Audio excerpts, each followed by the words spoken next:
Welcome, brothers and sisters. You're in the right place. This is gonna be a good video because I'm talking about the there's an upcoming protest that's gonna be in Washington D.C. on April the 5th, and it may be on another days. I'm not exactly sure, but I know I'm hearing the main day is gonna be on April the 5th, and that's on a Saturday. And the main part is the point is of this video is to warn our people, black people, not to be there. And most of our people that I see online are saying we're not going anyway. We're not gonna it because we need to discuss. I want to discuss reasons why we shouldn't be there. And so stick around because it's gonna be a great video. Spare a few minutes for it, brother, because I'm gonna throw in talk about God into this conversation, okay? This is very serious because God has a part and also our heritage of who black people are. So, there's been protests going on since the change, the new people came into office. And it's been ongoing. It's a lot of things happening. It's a very uh wow, the year just took off. Sometimes the new year comes, it moves up a little bit, it smooths out a little bit, the year moves up, smooths out. This year came in and stuff started happening. It started and then it kept going up. It kept going up. Wow. So the thing is, our people, we've marched a lot. Our people in the past, our people have protested over and over again. And at times it has been necessary. But at this time and where we're at, it's safer for us. It's better for us not to be there because if we go out, we take a risk of provoking something to happen, provoking violence, escalating. Because right now I'm not seeing. Uh, I'm seeing from what I've seen, there's been some clashes. I've seen maybe a couple people arrested, maybe at these protests, but I have not seen large scale uh, uh, standoffs with law enforcement officers and riot gear and shields and tear gas and all that stuff.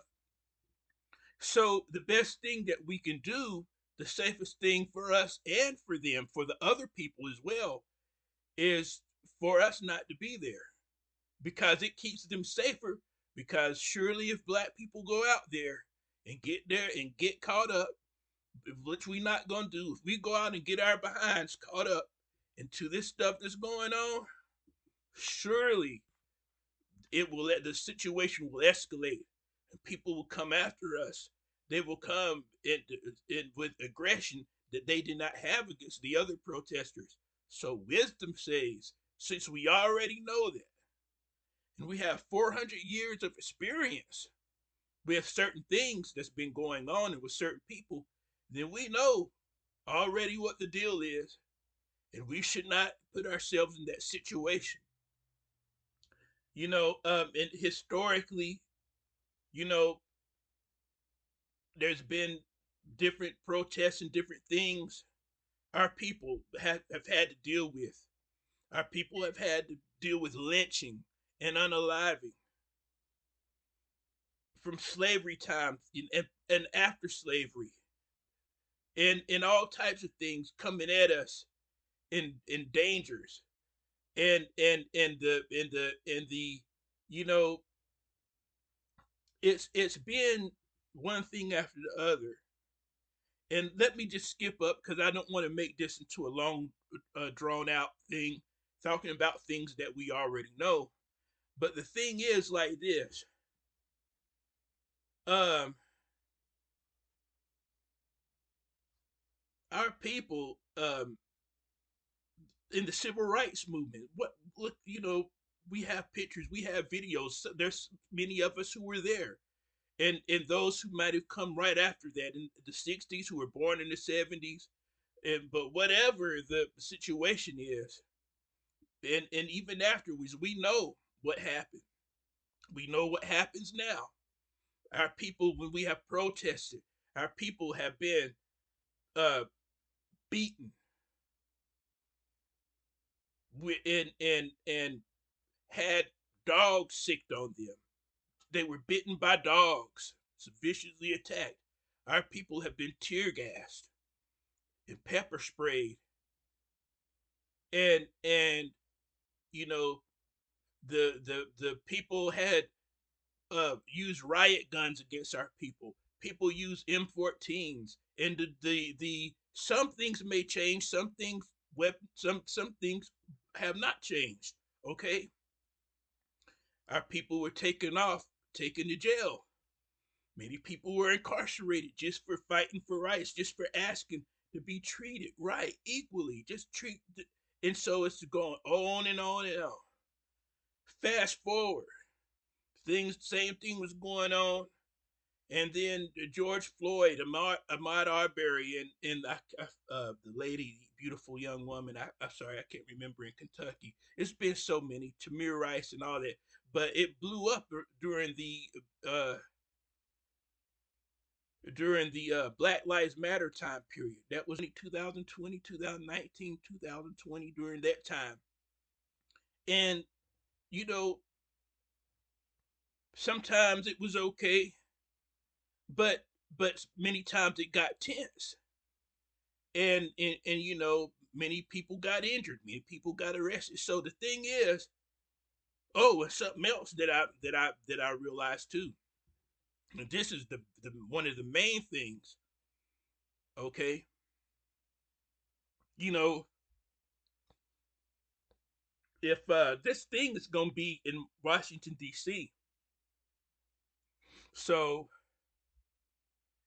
just based on where this is, the protest is, it puts a higher a higher scrutiny, a higher level of people watching, and it would be nothing for things to where they deteriorate, and there be a large presence of law enforcement and maybe perhaps the military there, National Guard, and it could be ordered by people very easily when it wouldn't happen if we weren't there. Another thing too that's very that really playing on my mind, even though we're not going to be there. I pray that we're not. Do not go. Black people, do not go to any protest. And do not especially go to this big one with all those people, because it's a powder keg. There's going to be so many different people there, and you don't know who they are. Some people may protest peacefully, but some people may not. Some people are very angry. If you look at these town hall meetings, and you just don't know. Some people, everybody is different, but some people may be prone to doing certain things than others.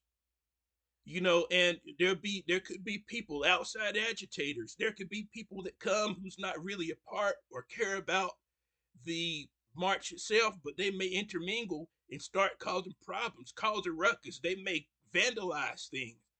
They may start fights and cause a big ruckus. And it's just so many things, so many variables that makes it very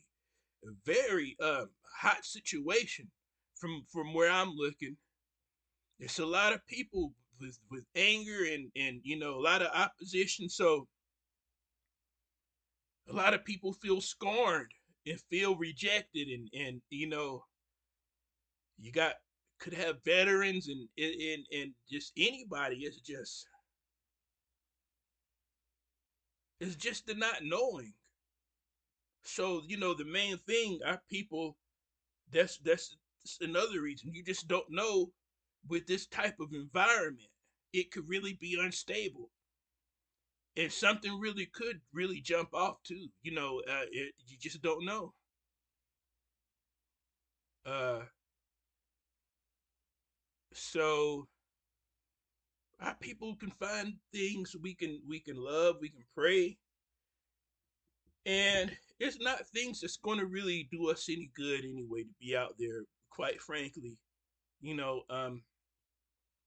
I thought many of us thought that the George Floyd time period during the Black Lives Matter marches and protests, which we've never seen the likes of it before all over the world.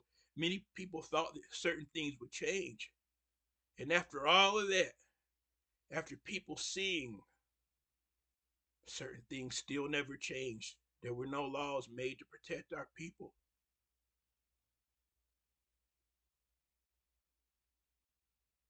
And I'm just saying how many of our people feel they reparations. They feel like if you they feel rejected, our people, because all these people they feel like all these people get all this stuff, and then our people whose ancestors built the country for nothing, for free, under brutal conditions, don't have not received any reparations for that. So it's a lot of people have a lot of reasons, and people have a right to feel the way that they do. People have a right to have their opinions. Thankfully, in America, that we have the right to express the freedom of speech. Um, but now let's get to something. Let's get to the Bible. There's some wisdom that ties into this. Okay, so one thing, our people. So our people's been here over 400 years now, and some things have not changed.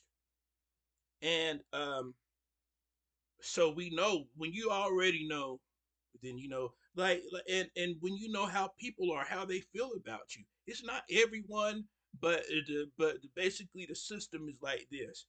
When people don't like you, or they're it's even against you, you know what the deal is. Jeremiah chapter 13 verse 23 says, "Can an Ethiopian change the color of his skin? Can a leopard take away its spots? Neither can you start doing good, for you have always done evil." Do you hear that? Now that's the New Living Translation version. It says, "Can an Ethiopian change the color of his skin?" They have black or brown skin. No, they cannot. Can a leopard take away its spots? No, a leopard can't take away its spots. We know that. It's not just the hair, it's the skin beneath as well. So neither can you start doing good, for you have always done evil. So people don't change. People who's going to do evil to us, they're not going to change, and we know that. So that's the reason to sit it out. Okay. Proverbs chapter 26, verse 11. In the New Living Translation, I like the simple way that it says these things, these verses. As a dog returns to its vomit, so a fool repeats his foolishness. And we know that the dogs sometimes do that. They'll go back to their, you know, and retake up when they release vomit or whatever. Well, we don't want to be like that, because if you go back to the things, to the stuff that you know is bad, you're a fool. The Bible says you're a fool. So a fool repeats his foolishness. We should not be fools and go out there and just for the thing to happen that we already knew was going to happen. Proverbs chapter 22, verse 3. A prudent person foresees danger and takes precautions. The simpleton goes blindly on and suffers the consequences. So we don't want to go blindly. See, a prudent person, a wise person, foresees the dangers and takes precautions. And that's what we need to do about these protests. Stay away. Peace and blessings to you.